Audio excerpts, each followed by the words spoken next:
a minute talking Unless about you're those, so the 80 people years who would like old. to apply will know what those programs are In fact, there's almost These grants no will go chance to under 20 that organizations you get which this thing produce and die. one-time Like, safe it's community events in the new year, so as to bring life unmeasurable back how to our neighborhoods over what could low be a very your difficult odds winter are if in you're many under other 20 getting respects. this and dying. Likewise, the City of And Toronto's then Winter progressively, Activation Grant aims to as it provide goes funding up in for the age, business improvement areas throughout the the city, odds of you dying so that those groups, plus community and are a little bit not-for-profit greater. organizations and charity Not a big groups, deal. can help Let's to just check animate what our main Tori's saying right here. Let's see if I can pull him up.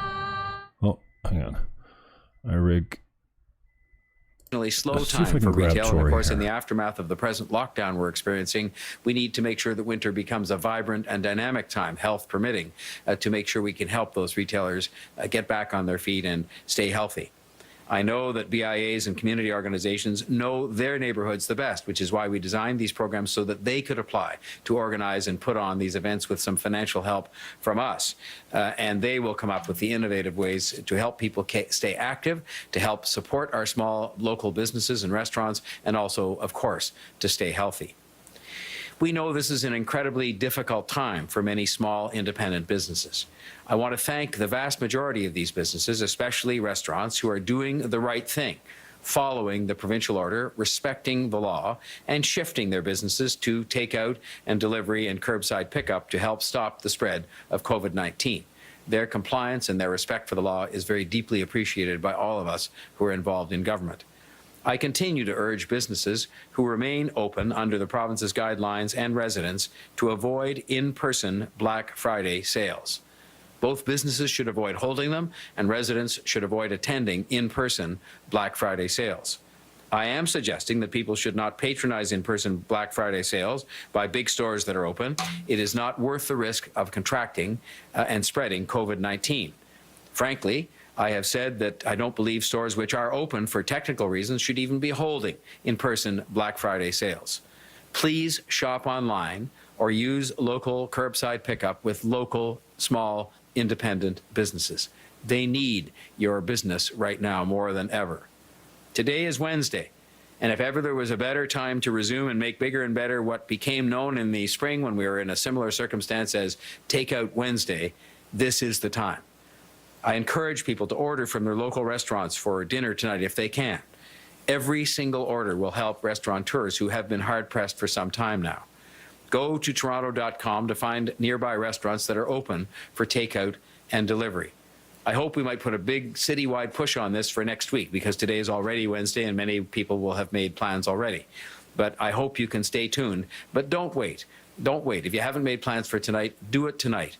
Takeout or delivery are going to help these restaurants to stay in business, because it is that crucial for them at this point in time when, unfortunately, they've had to be closed as a result of the public health restrictions. We really need to get behind them and support them now, starting tonight and every night. But we'll try and put a big push on to have next Wednesday's Takeout Wednesday be bigger and better than ever for our restaurant friends. It's now time for Dr. Davila to offer her remarks for today.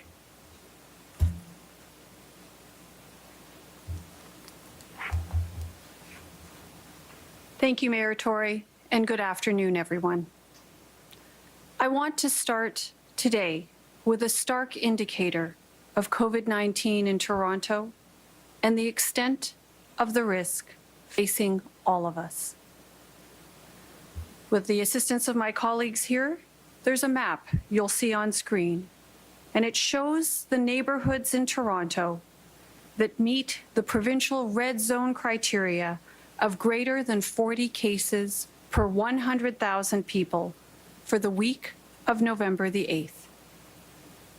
In Toronto, the 3 neighborhoods with the highest rates are at 514 cases per 100,000, 427 cases per 100,000, and 361 cases per 100,000 people. The fact is, rates are alarmingly high in Toronto.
CTV for the work she did as a broadcaster for many years. And now she will be joining the Liberal caucus as the MP for Toronto Centre. Of course, the former riding of the Finance Minister, Bill Morneau.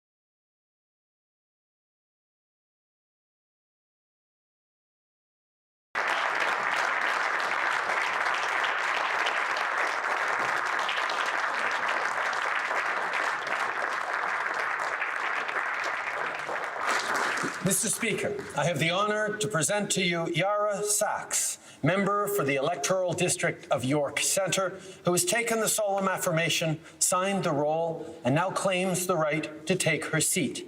Monsieur le Président, j'ai l'honneur de vous présenter Mr. Speaker, I have the honor to present to you Yara Sachs, member for the electoral district of York Centre, who has taken the solemn affirmation, signed the roll, and now claims the right to take her seat. Congratulations and welcome to the House of Commons.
help possible, whether it was making sure we had the right PPE, whether we move forward on the right support for our treatments and medical system, and as we move forward on vaccines, which I know everyone is eagerly awaiting because that'll signal the beginning of the end of this pandemic. Well, this summer, our experts came together and recommended a portfolio of vaccines that have actually put Canada at the very top in terms of per capita doses, and those very experts are ensuring that we roll out vaccines to all Canadians. Honourable Leader of the Opposition. Speaker, yesterday the Prime Minister admitted the beginning of the end of the pandemic starts later in Canada. The Minister of Procurement has said that Health Canada approvals could also delay vaccine distribution even more. The Prime Minister has previously said it's not his job to ensure rapid tests and other things are approved rapidly. So I want to know, Mr. Speaker, does this Prime Minister think it is his job to get a vaccine approved quickly? Yes or no? Honourable Prime Minister. Mr. Speaker, as I've said, we are working to ensure that Canadians have vaccines as quickly as possible. And indeed, that was part of why we worked with experts to ensure that we have the best possible portfolio of vaccines, including more doses per capita than just about any other country. The Minister of Procurement has worked extremely hard and is delivering on that. We also know that there are 3 vaccine candidates, 3 of the top vaccine candidates that are currently now being examined by Health Canada for approvals. We are doing that as is done to be safe for Canadians and to make sure we can get vaccines quickly. The Leader of the Opposition. Mr. Speaker, the Quebec... So yeah, Linda, thanks for watching. I think I'm not great at turning my mic on when I think it's on. Because I hear it in my head. I think it's going out. Working with the new system here. And, well, I'm the man. I'm doing everything at once, so sometimes I mess it up. Sometimes I forget to turn my mic on. And you know what? It always happens when I say the most crazy offensive things. And then I'm like, oh, good. I'm glad my mic was off for that. Actually, no. I don't take anything back. Ever. No apologies. Anyway, back to Ford. Sorry, I think it's a commenter on Facebook. I've got these stats. I mean, I'm not a stats guy, but these ones are easy to look at. You know, here's the first wave. Here's the second wave. We've got double the infections. Here's the first wave on daily deaths. We've got half the deaths. Roughly. And this is what we're locking down for. A bad flu season. Anyway, I almost called him Trump. He's like a baby Trump. Like a Chuck the Dancing Bear is more like it when you're talking about Ford, I guess. Comes out swiping at the AG, 21 pages of inaccuracies. You know, we usually have respect for the AG because they're neutral, accurate, and insightful. Just because you don't like it because you're in power right now and they're critical of you, now you're going to come out and get all tough with the AG, Bonnie Lessick, and say, when did you get your health degree? She doesn't need a health degree to do an audit on how you handled a pandemic or a flu season. Sorry, I hate to do this to you. Oh, I'm so sorry.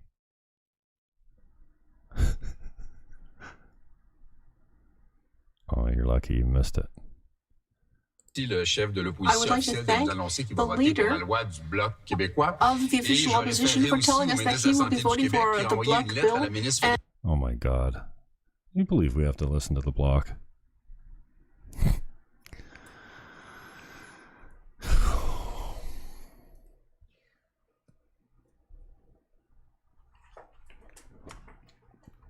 So the AG comes out, signs Ford. Ford fights back, says, where'd you get your medical degree? You're not a doctor. You don't know shit. Meanwhile, she's got all the auditing tools that she needs to look into government.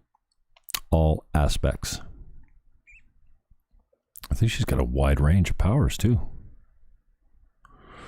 And she talks about failures of not only your party, but the ruling parties that came before you, because it's a historical analysis, right? And then he passes off the questions. I love how he passes it off. After he says the buck stops here, he doesn't answer the questions and hands them off to his ministers, which is fine. If you're asking a medical question or something that's specific to a doctor or the cabinet minister in charge of health, I get it. But you're the leader and the buck stops there, so you answer it first. So they add something about the AG's report, and he says, I'm going to pass it off to my minister and to the doctor after that. He sets it up so he knows that they're both talking. And then he says on the way out, oh, by the way, the AG sucks. Wow. The audacity. And then he passes it off and he goes and stands in the corners with his arms awkwardly dangling at his sides, being pushed out by his girth. And trying to stare into the camera with something that doesn't look ridiculous. Chuck the Dancing Bear. I don't even know where I got that. It's a favorite, though. Or Buff. Big, ugly, fat fuck. That's good. I mean, I don't need to get into the personal slams. That's just for fun. Speaking of fun. Prime Minister, Mr. Speaker, our experts and scientists in the country are working hard on COVID-19. Vaccine experts have made recommendations to us, and that is what has led us, I would just say, to have the best vaccine portfolio in the world when it comes to having access to various different potential vaccines. But yesterday, he said, we don't have a domestic vaccine industry. Why? Oh, and now you're going to start working on a domestic vaccine industry? You're going to put one, you're just going to throw one together quickly? Where are we getting our vaccines from, Justin? What country are we going to be buying it from? China? United States of America? How long are we going to have to wait? How do we know it's going to work? Everyone is scared of COVID-19. No, we're not. The number of cases is going up. So what? Announcements of a vaccine have given people hope. No, it didn't, because we're not taking your vaccine. But then we heard from the Prime Minister that these vaccines cannot be produced in Canada. No, they can't, because we don't have an industry. But in August, the Prime Minister announced that the National Research Council would be capable of producing vaccines. He lied again. What has changed? Nothing, he just lies. Canadians need an answer.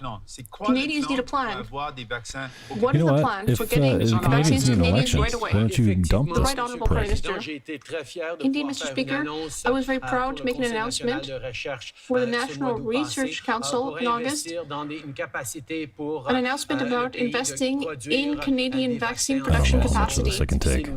When it comes to emergency situations, Do I need to apologize for subjecting for next you to summer this or fall. virtue signaling, But pandering meanwhile, we will garbage be working with our international and domestic by a partners drama in teacher? order to ensure that Canada has access to I'm sorry. tens of millions of doses of vaccines I when those apologize vaccines after. will start becoming available. Burnaby South.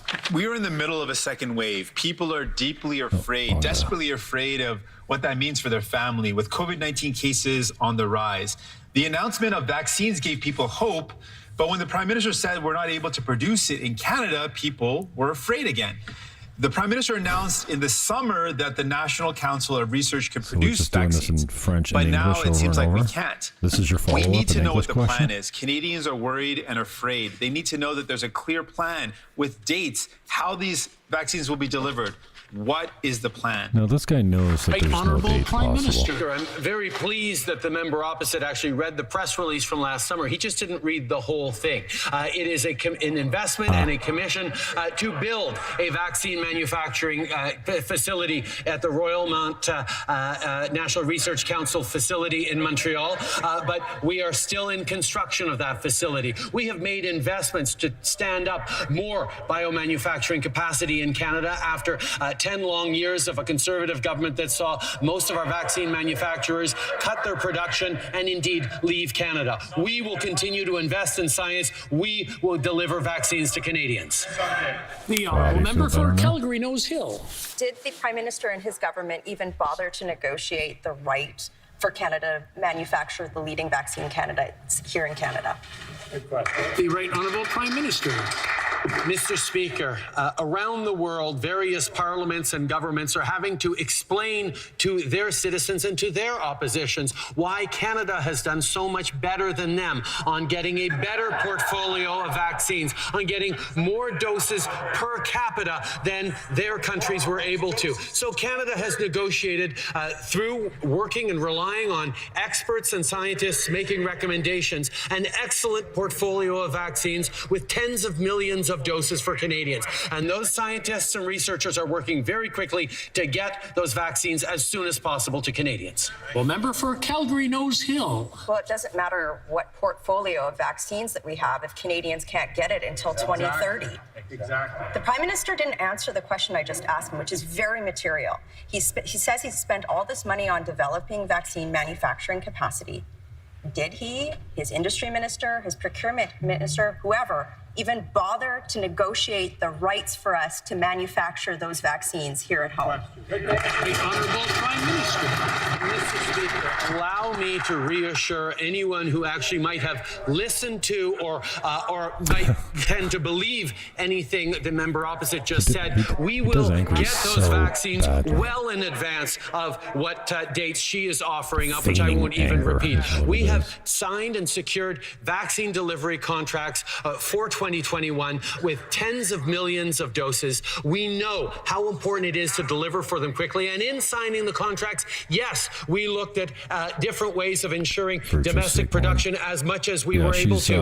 But that, unfortunately, is not something we can move forward on. The honourable member for Calgary Nose Hill. Mr. Speaker, the one thing that I notice about the Prime Minister is whenever we ask him direct questions, he can't answer. The first thing that he does is impugn the character of strong women, and that's wrong, and that's sexist. Instead of saying to me what I shouldn't believe or what I don't know, answer the question. Did you even bother to negotiate the right for Canada to manufacture these vaccines at home?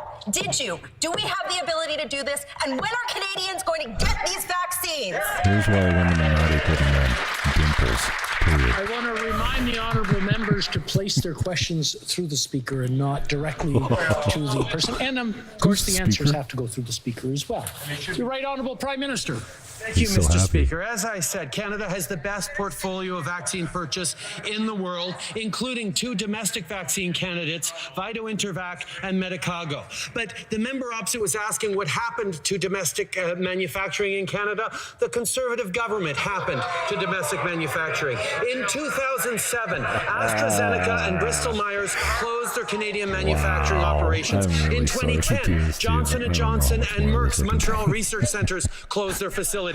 In 2011, Teva closed one of its Canadian manufacturing operations. In 2012, AstraZeneca, GSK, and Sanofi announced closings and layoffs. That is what happened to manufacturing capacity. The honourable member for Chicoutimi-Le-Fleur.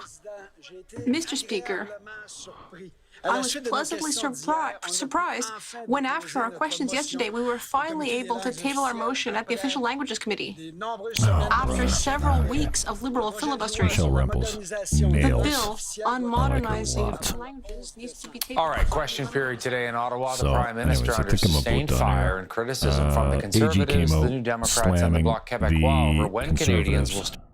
For many things, testing. Check it out. And if you rewind this, you can see Doug Ford. Yeah. Doug Ford standing with his arms awkwardly dangling around his girth. The tests are bunk. The stats are bunk. I had a story of a good friend of mine the other day. His elderly grandfather fell down a couple steps and hurt himself, and he ended up in the hospital. And because he was elderly, he had complications with his accident, and things didn't go well. And he had a COVID test. Is it called a PCR test? Anyways, they're bullshit. He tested negative. 2 days later, Granddad was gone. The paperwork that they got claimed that he was a victim of COVID. He tested negative 2 days before his death. Why are we falling for this? Why are we shutting down the world? Why are we telling people they can't go to work, that they have to shutter their businesses because what? Fear? What's the end game here? Like in the States, you don't see it as much, except at the state level. You have these Democrat-run states that are shutting everyone down. And Trump's been saying, let's get back to work since May. Yeah, keep your distance. Okay, you want to wear a mask? Great. They don't help, especially when you touch them all the time and you reuse them. And I think we look back on this and say, yeah, we didn't know that... those sanitary medical masks that we're putting on our face were loaded with chemicals and we're breathing them into our lungs. Well, I'm not fucking doing it.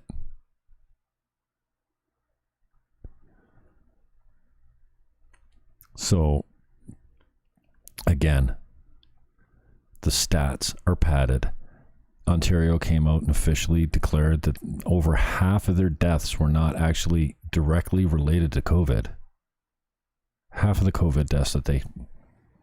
Like, this is public information. Even the WHO came out and said that, what was it? I don't know. 90+% of the deaths that were attributed to COVID had more than 2 comorbidities. Yeah. Old people have comorbidities. They have them. And then when they get sick, they die because of them. Doesn't mean the comorbidities were going to kill them anyway. Their immune system wasn't strong enough to handle COVID. I just put them down as a COVID death, though. A drunk motorcyclist kills himself drunk driving, and they put him down as COVID death. I'm not having it, man. I'm not having it. Anyway, you guys do what you want, but it's my favorite day of the year today. Well, it's my favorite week of the year. Today is Thanksgiving Eve. Yesterday was Thanksgiving Eve. Tomorrow being Thanksgiving. Thanksgiving Eve used to be one of the biggest party days going. And then Thanksgiving was huge too, because as Canadians, we kind of didn't celebrate it. American Thanksgiving, that is.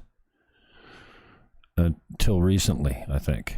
Where, the game's on, they put a big turkey dinner on, and the night before it was a big night out for the kids. It's like, what's the other one? Good Thursday is a huge day. The day before Good Friday, it's one of the bar's biggest days. Gone this year. Actually, they shut the bars down the day before St. Paddy's Day. Again, one of the biggest days of the year. What's bigger than St. Paddy's Day for bars? Downtown, maybe? Grape and wine? Don't know. But tonight would have been a big night out in the States and just more recently in Canada. But now it's just lockdown. All right. I'm going to book out, what is it, Wednesday tonight? Gavin McInnes live at 9 o'clock.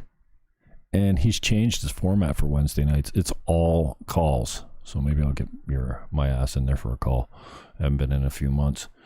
And censored.tv is where you find it. I'll show you what it looks like. If you're looking for political commentary and comedy, this is my boy. Funniest man on the planet. And on the channel, you will see Atheism is Unstoppable. This was last night's Penis CK. It was actually super cringe. Atheism is Unstoppable is wow. Even his opens are really slick. I'll play you a little sample. Oh, I can't probably I probably can't run this at all because it's copyrighted. Sorry about that. Anyways, go over to censored.tv and check it out. Slap down your $10. Peace, love, and hug.